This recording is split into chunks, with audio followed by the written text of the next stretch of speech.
The fluorescent hum of aisle 4 is a low-frequency vibrate that rattles the teeth. It is a sterile, blindingly white world where the air tastes of cardboard and artificial vanilla. Min-jae Park stands motionless, a shark in a shallow pool. His fitted white shirt is crisp, but it cannot contain the darkness creeping up his throat. The ink-black vines of his tattoos peeking above his collar like a warning. He reaches for a box of honey-coated oats. His movements calculated and silent, the precision of a man who calculates the trajectory of a bullet before he pulls the trigger. He is not here to be seen. He is here to be a ghost. But the world has a way of pulling ghosts back into the light. 10 feet away, the silence breaks, not with a shout, but with the rhythmic, frantic click-clack of red plastic beads. A little girl, no older than 7, stands anchored to the floor. She is a vibrant splash of color against the drab shelves. Caramel skin, a red striped shirt, and white denim overalls. But it is her hand that stops Min-jae's heart. She has her right arm raised high. Her palm is open, facing Min-jae. Her fingers are straight, rigid with a tension no child should possess. Her eyes, vast, dark pools of ancient sorrow, lock onto his. She doesn't blink. She doesn't cry. She watches him with a terrifying, steady focus, as if she is memorizing the face of her last hope. Beside her, a man grips her left hand. His knuckles are white, his skin etched with the jagged, ugly scales of a coiling snake tattoo that twists around his forearm.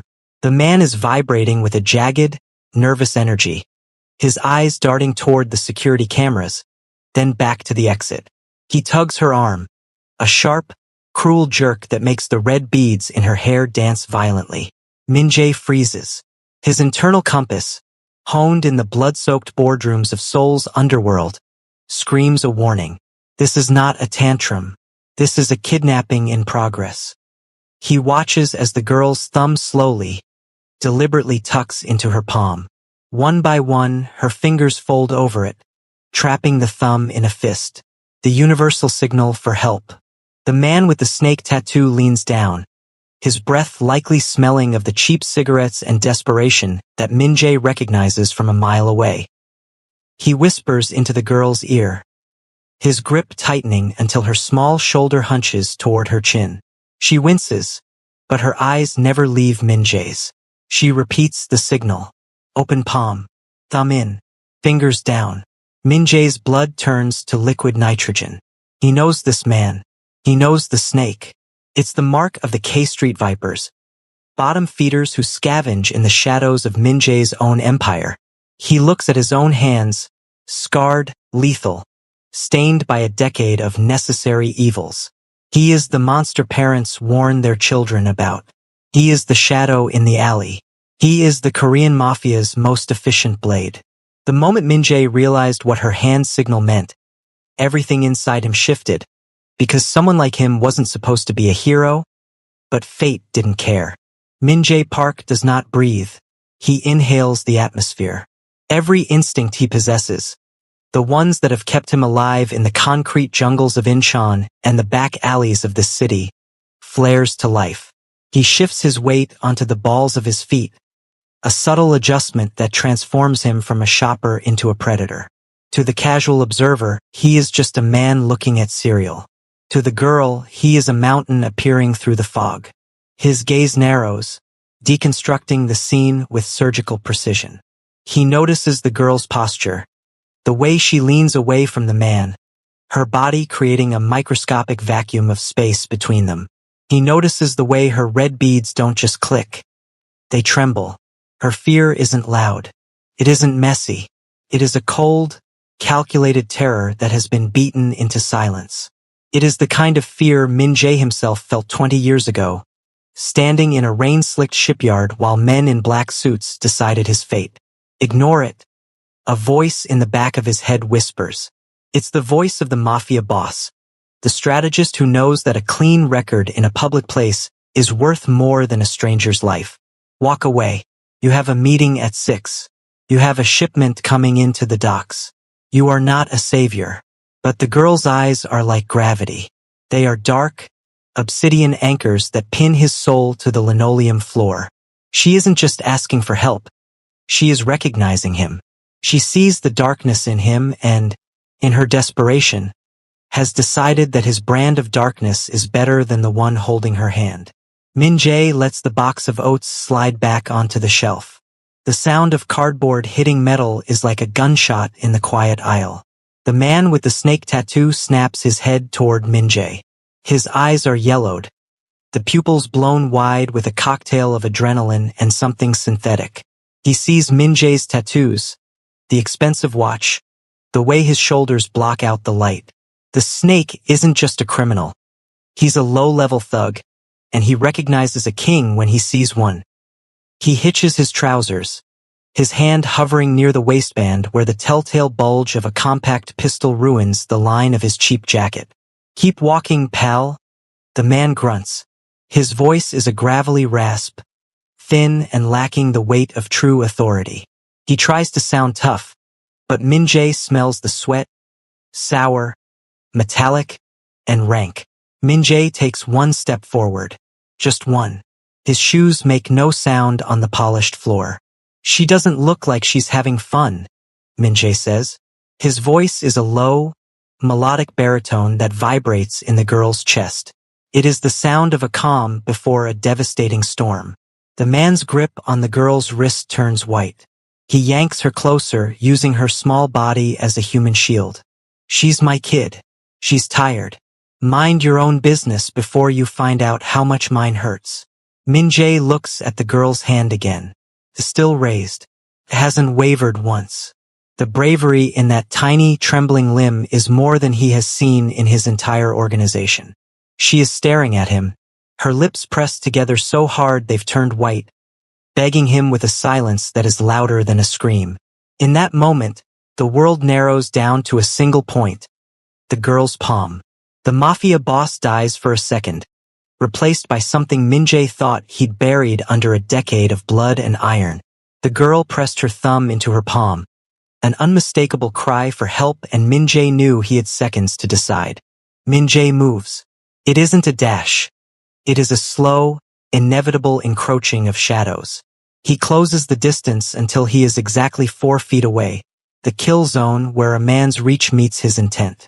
He stands tall, his shadow stretching over the colorful boxes of Fruity Loops and Cocoa Puffs, effectively eclipsing the man with the snake tattoo. "I wasn't talking to you," Min-jae says, his voice dropping an octave into a cold, rhythmic pulse. He looks directly at the girl. "I was talking to her." The supermarket, once a backdrop of mundane commerce, begins to warp. At the end of the aisle, an elderly woman stops her cart, the wheels squeaking once before falling silent. A teenager stocking shelves 2 rows over pauses, a gallon of milk hovering in midair. The air conditioning hums louder, yet the air feels thinner, sucked out by the vacuum of Min-jae's presence. The snake-tattooed man, a bottom feeder named Miller, if Min-jae's memory of the Viper Tongs roster serves him, begins to unravel. His free hand twitches near his hip. His eyes are frantic, darting from Min-jae's face to the tattoos on his forearms. He knows he's outclassed. He knows that if this man is who the ink suggests he is, Miller is already a dead man walking.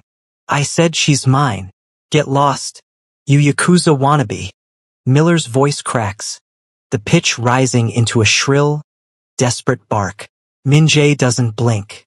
He reads the man's body language like a familiar ledger.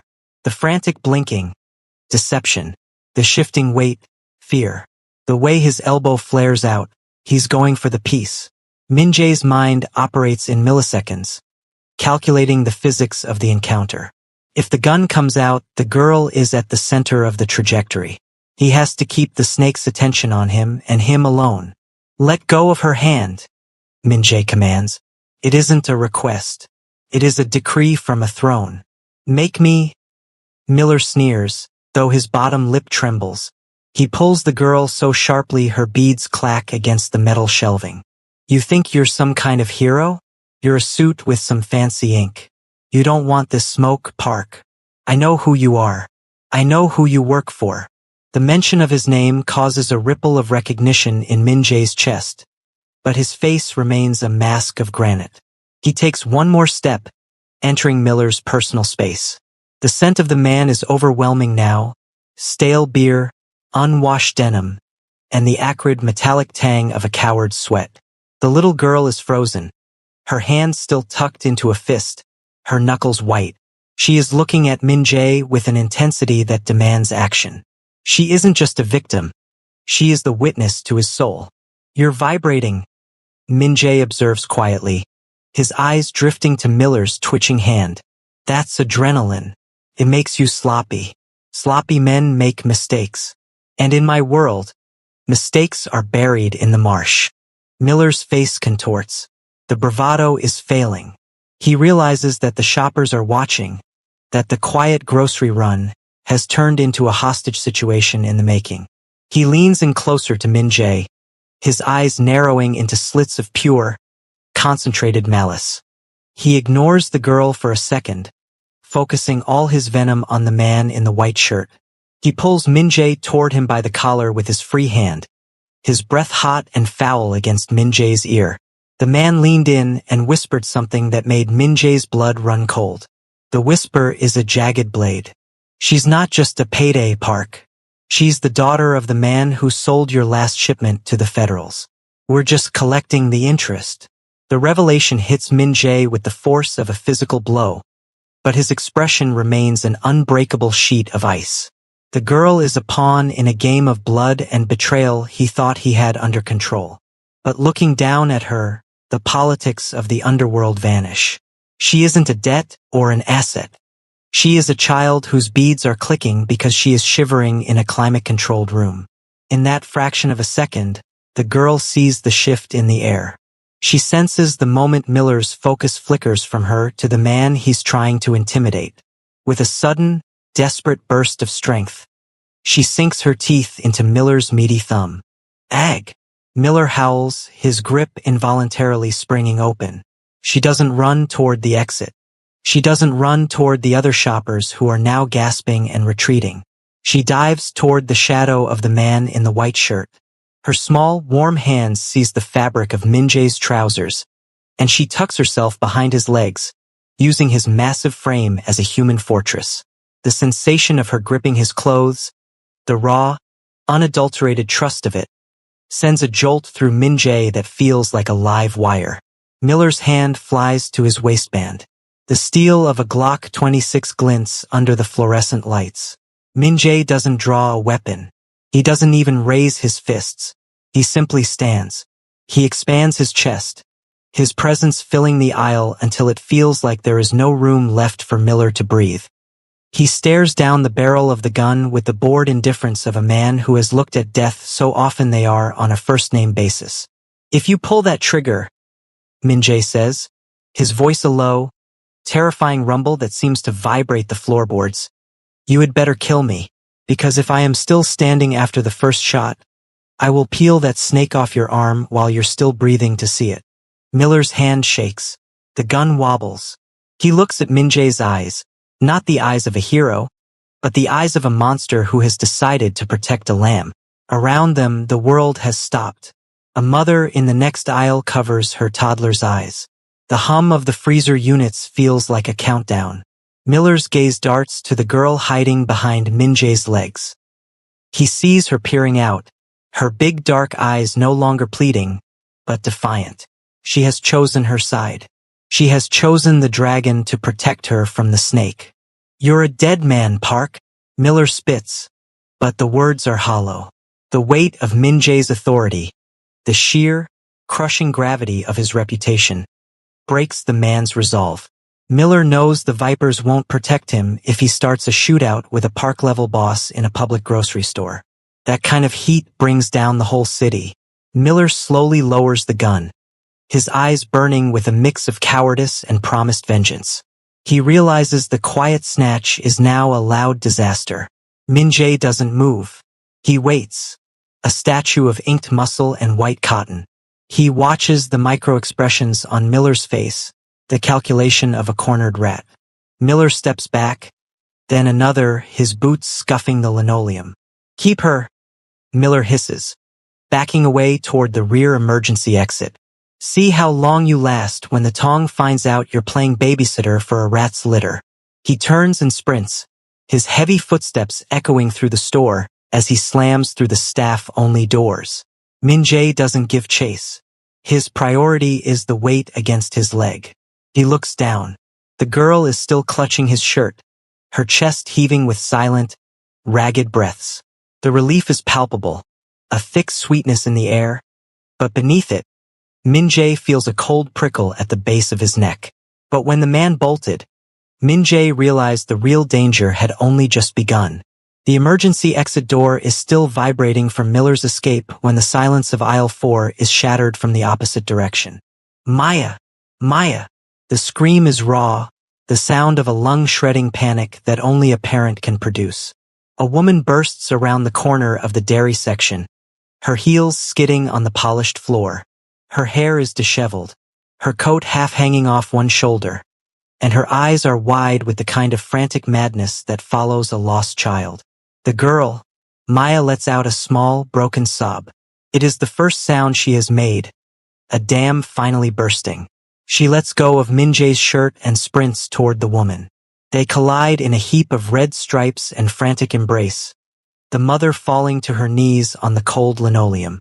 She buries her face in Maya's neck, her hands moving over the girl's arms and back with clinical urgency, checking for wounds, for blood, for the reality of her daughter's existence. I turned around, just for a second. The cereal. You were right there. The mother sobs, her voice a jagged wreck. She rocks Maya back and forth, the red beads in the girl's braids clacking rhythmically against her mother's shoulder. Min-jae stands perfectly still, a silent sentinel 5 feet away. He watches the reunion with a detachment that is purely superficial. Internally, his mind is already scanning the perimeter.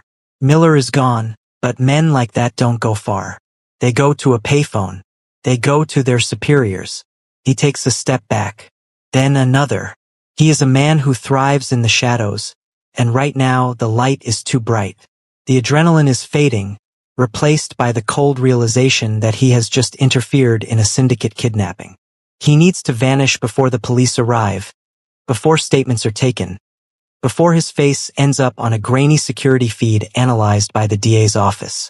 He turns to walk away, his boots silent, his posture returning to that of the anonymous grocery shopper. Wait! The mother's voice stops him. It isn't a scream this time. It's a plea. Min-jae pauses but doesn't turn around immediately. He feels her presence as she stands up, clutching Maya's hand so tightly she'll likely leave marks. He finally turns his head, his profile sharp and unforgiving against the overhead lights. The mother is younger than he expected. She has the same caramel skin as Maya, but her face is etched with the exhaustion of a woman who has been running for a long time. She looks at Min-jae, really looks at him. She sees the blood on his knuckles from Miller's collar, the expensive tailoring of his clothes, and the ink that snakes up his neck. Most people look at the tattoos and see a criminal. She looks at them and sees the shield that just saved her child.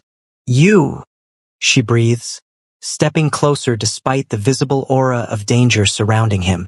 You're the one, she told me. She signaled, and you stayed.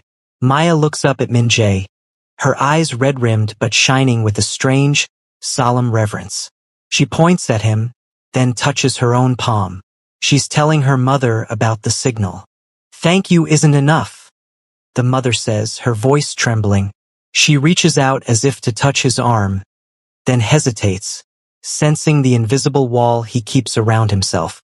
She sees the silence in him, not the silence of a shy man, but the heavy, pressurized silence of a man who carries 1,000 secrets. You aren't a regular shopper, are you? Min-jae's jaw tenses. Go home, he says, his voice flat. Keep the doors locked. Don't come back to this store. He begins to turn again, but she steps into his path. Curiosity is beginning to override her fear. She senses a connection she can't quite name, a gravity pulling her toward this dangerous stranger. Please, she says. I need to know who saved her. I need to know who I'm indebted to. Min-jae looks at her, his dark eyes unreadable. You don't want to be indebted to me. I already am, she insists. What is your name? Min-jae hesitates. He shouldn't give it. But the girl, Maya, is looking at him with such pure, unfiltered hope that the lie dies in his throat. Park, he says quietly. Min-jae Park. The color drains from the mother's face. She doesn't gasp. She doesn't scream. She simply freezes, her hand flying to her mouth as she stares at him with a realization that is more terrifying than Miller's gun. The mother asked his name, and her reaction to hearing it was nothing he expected. The air in the cereal aisle turns to ice. The mother's hand drops from her mouth, but her fingers are trembling so violently they look like the wings of a dying bird. She takes a frantic step back, pulling Maya with her, the girl's red beads clacking against her white overalls. Min-jae Park, she whispers, the name sounding like a curse in the sterile air. Min-jae watches the transition on her face. The warmth of gratitude is being swallowed by the gray ash of recognition. He is used to this. He is the boogeyman of Busan, the iron shadow of the Park Syndicate. Usually, this look of sheer terror brings him a sense of cold professional satisfaction. Today, it feels like a lead weight in his stomach. You know who I am, Min-jae says. It isn't a question. Everyone in the Heights knows who you are, she says, her voice a thin wire. The man who cleaned out the waterfront. The man who doesn't leave witnesses. She looks at his hands, expecting them to be dripping with blood right there in front of the Cheerios. And yet, Min-jae gestures vaguely toward Maya. I am the reason she is still standing next to you. The mother's internal war is visible in the way her eyes dart between his face and her daughter's. She is caught in a horrific paradox. Her child's savior is the city's most feared monster. Why? She asks, her voice breaking. Why would someone like you care about a girl like her? Min-jae doesn't answer. He can't. He can't tell her that for 1 second, in the reflection of Maya's eyes, he didn't see a debt or a target. He saw a ghost of a life he might have had. Instead, he focuses on the immediate threat. He scans the store's entrance. The snake didn't work alone. Low-level thugs like Miller are pack hunters. They don't attempt to snatch and grab on a high-value target without backup waiting in the parking lot. We need to move, Min-jae says, his voice regaining its sharp, authoritative edge. Miller wasn't acting on impulse. He was acting on orders. Miller? She gasps. You know him? I know his ink. He's Viper Tong. But the Vipers are scavengers. They don't touch civilians in broad daylight unless someone higher up gave them the green light. Min-jae feels the walls closing in. The internal conflict is a localized storm in his chest. If he stays, he draws the girl into the center of a mafia war. If he leaves, she is a sitting duck. He looks at Maya. She isn't looking at him with fear anymore. She's looking at him with the same unwavering trust she had when she signaled for help. She hasn't let go of the idea that he is her protector. The Vipers are just the beginning. Min-jae continues, his eyes tracking a black SUV that just rolled slowly past the front windows. Who is your husband? What did he do to the syndicate? The mother's face goes from pale to translucent. She pulls Maya closer, her voice dropping so low it barely clears the hum of the refrigerators. My husband. He's been gone for 6 months, Min-jae. He didn't just rat on a shipment. He was the lead architect for the new port security system. The system your family designed to be impenetrable. Min-jae's pulse spikes. If her husband built the system, he didn't just sell a shipment. He held the master key to the Park Syndicate's entire smuggling infrastructure. They aren't just kidnapping her for ransom, are they? Min-jae asks, the realization dawning with a sickening clarity. The mother looks at the floor, a single tear tracing a path through the dust on her cheek. Miller, the man you just chased away? He didn't just find us by accident today. He's been following us for weeks.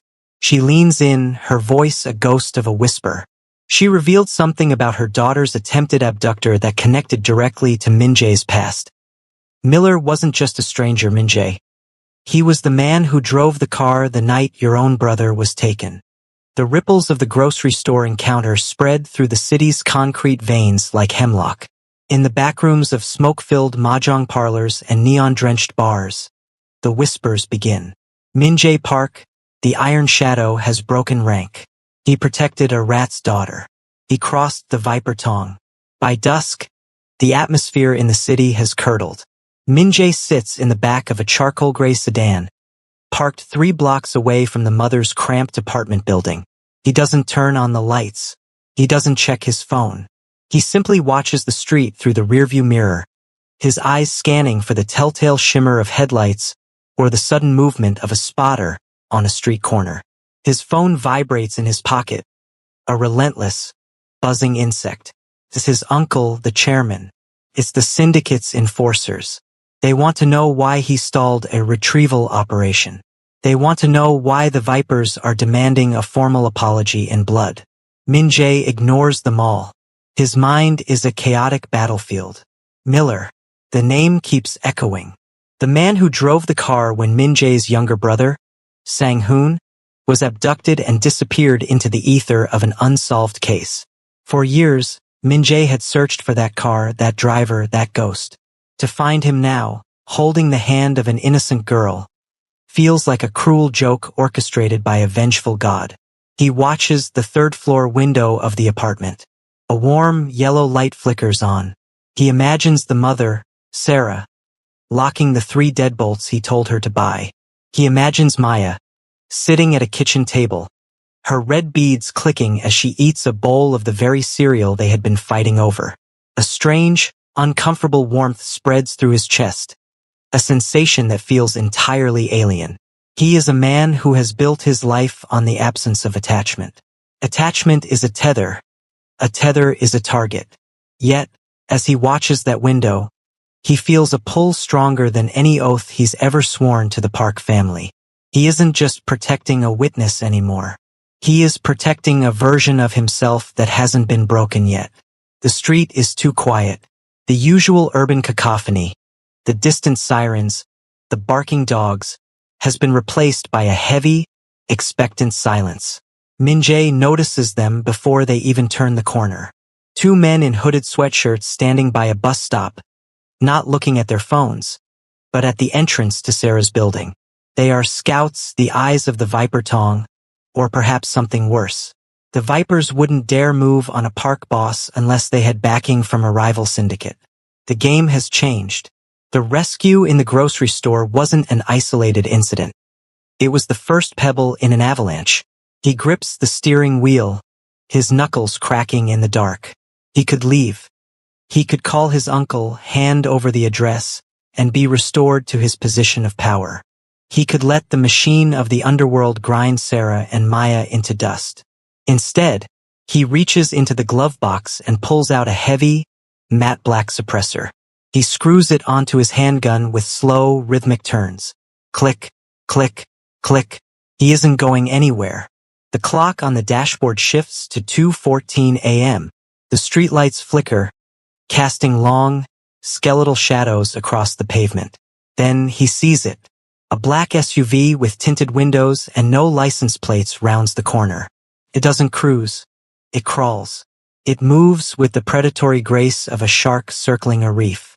It glides past the scouts, who give a subtle nod. The vehicle doesn't stop, but it slows to a crawl directly in front of the apartment entrance. The engine is a low, guttural growl that vibrates in the glass of Min-jae's windshield. Min-jae's hand moves to the door handle, his heart rate settling into the steady, lethal rhythm of a hunter. A vehicle slowed outside their apartment late at night, and Min-jae wasn't the only one who noticed. The SUV brakes squeal, a thin, metallic cry that pierces the 2 a.m. stillness. Min-jae is out of his car before the tires stop rotating. He moves through the shadows of the parked vehicles like a ghost made of ink and iron. He doesn't head for the SUV, he heads for the fire escape. 2 men exit the vehicle. They aren't wearing the loud, flashy colors of the Vipers. These are cleaners' men in gray tactical windbreakers, moving with the synchronized efficiency of former military. One carries a heavy-duty bolt cutter. The other has a hand resting on a holstered suppressed weapon. They aren't here to talk or intimidate. They are here to finish the retrieval. Min-jae reaches the third-floor landing just as the first shadow appears in the hallway. He doesn't use his gun. A gunshot, even suppressed, is a signature. He uses the environment. As the lead man reaches for the door handle of apartment 3B, Min-jae lunges from the stairwell. The violence is swift and silent. He catches the first man in a sleeper hold, using his body weight to drive the man's head into the doorframe with a muffled thud.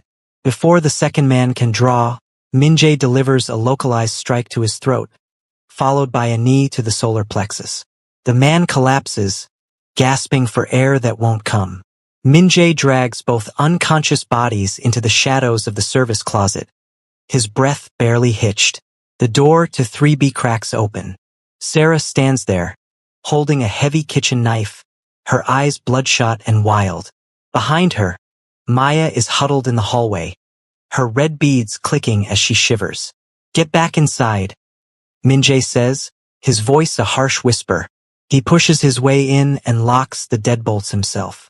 The apartment smells of lavender laundry detergent and the metallic tang of fear. Sarah stares at him, her gaze moving from his bruised knuckles to the cold, predatory stillness in his eyes. "They were outside, weren't they?" she asks, her voice trembling. "The men who took my husband. They're gone for now," Min-jae says. "But they'll be back with more. You need to understand, Sarah, Maya didn't just see a kidnapping. She saw Miller. She saw the driver. She is the only living person who can link the Vipers to the Park Syndicate's internal betrayals. To them, she is a loose thread.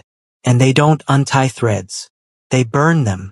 Maya creeps forward, reaching out to touch the fabric of Min-jae's sleeve. She doesn't see the monster the world sees.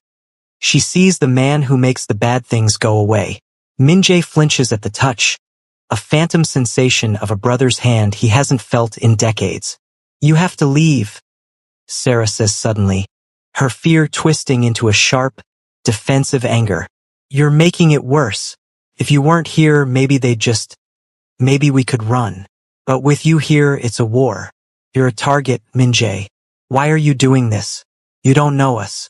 You're a man who kills for a living, and now you're playing guardian angel." She steps into his space, her eyes searching his for a lie, for a motive, for a hidden price tag. The vulnerability in the room is suffocating. Min-jae looks at the little girl, then back at the mother. The iron shadow cracks, just enough for the light to leak through. "I'm not a guardian angel, Sarah," he says, his voice low and jagged. "I'm a man looking for a ghost. Miller was the driver the night my brother was taken. I spent 10 years looking for a way back to that night. I can't walk away because if I save her, maybe I finally save him." The silence that follows is heavy, thick with the shared trauma of two people hunted by the same darkness. The mother asked him the question he feared most. "Why us?" His answer changed everything. "Because she's the only one who signaled back." The apartment is a cage of shadows. Outside, the city breathes with a predatory hum. But inside, the only sound is the rhythmic clack-clack of Maya's beads as she sits on the floor, stacking mismatched coasters. Min-jae stands by the window, his silhouette a sharp, jagged cut against the distant city lights. He hasn't sat down in 6 hours. His phone vibrates on the granite countertop. It is a text from his second-in-command, a man he once trusted with his life. "The chairman is asking for your location. The Vipers have offered a truce if we hand over the girl. Don't be a martyr for a ghost, Min-jae. Come home." Min-jae stares at the screen. The choice is a binary pulse of light in the dark. On one side, the syndicate, his family, the absolute power he has spent a lifetime cultivating. If he leaves now, he can claim he was investigating the Vipers and return to his throne. On the other side, this cramped apartment, a mother with eyes full of shattered glass, and a girl who looks at him as if he invented the stars. "You're going to leave, aren't you?" Sarah's voice is soft, coming from the doorway of the kitchen. She has a mug of tea in her hands, but she isn't drinking. The steam rises between them, a fragile veil. Min-jae doesn't turn. I should, for your sake. If I stay, the level of violence coming to this door will be something you can't imagine. It's already here, Min-jae, she says, her voice gaining a sudden, desperate strength. She walks toward him, stopping just outside his personal space. The scent of lavender and fear has been replaced by something else. The smell of rain and resolve. I saw those men you put in the closet. I saw the way you move. You're not just a target. You're the only wall between us and a shallow grave. She reaches out, her fingers grazing the white fabric of his sleeve, right over the spot where his tattoos bleed into his skin. Her touch is tentative, a bridge built over an abyss of distrust. I don't like who you are. I don't like what you've done. But I see the way you look at her. You're not looking at a loose thread. You're looking at a person. Min-jae finally turns. His face is a mask of stone, but his eyes are turbulent. If I take responsibility for you, there is no going back. I become a traitor to my own blood. I become a man without a country. You were already that man the moment you stepped into that grocery aisle, Sarah whispers. Maya looks up from her coasters. She stands, walks over to Min-jae, and wraps her small arms around his leg. She doesn't say a word. She simply leans her head against his thigh, the red beads in her braids coming to rest against the dark fabric of his trousers. The physical weight of her, the absolute terrifying trust, is the final hammer blow to his resolve. Min-jae reaches down, his large, scarred hand hovering over her head before he finally, awkwardly, lets it rest on her shoulder. He is no longer just a watcher. He is a participant. Pack a bag, Min-jae says, his voice thick with the gravity of his defection. 1 bag each. No electronics. We leave in 10 minutes. The night settles in as they hunker down in a safe house, a windowless basement apartment owned by a man who owes Min-jae a life. The air is stale, the furniture mismatched. Sarah and Maya share a small cot in the corner, while Min-jae sits by the door, a silent gargoyle with his gun resting on his knee. Sleep eventually claims Sarah, her breathing evening out into a heavy, exhausted rhythm. But the trauma of the day isn't finished with the girl. Maya tosses and turns, her small hands clutching the thin blanket. Her beads click frantically against the metal frame of the cot. A low moan escapes her throat, the sound of a child lost in a forest of monsters. Min-jae leans forward, his heart tightening in a way that feels like a physical injury. That night, the girl had a nightmare and whispered Min-jae's name. The safe house is no longer safe. The betrayal comes not from a shadow, but from the glowing screen of Min-jae's burner phone. A single image, his uncle, the chairman, sitting in a tea house with the leader of the Viper Tong. The message underneath is a death warrant. The girl is the price of your seat at the table, Min-jae. Bring her to the shipyard by dawn, or we burn the city to find you. Min-jae looks at Sarah and Maya. They are huddled on the cot, the girl finally asleep after her nightmare, her hand still clutching a scrap of Min-jae's discarded overcoat. He realizes then that his presence is the magnet drawing the lightning. To save them, he has to cut the cord. He has to become the target so they can become ghosts. Get up, he commands, his voice like grinding stones.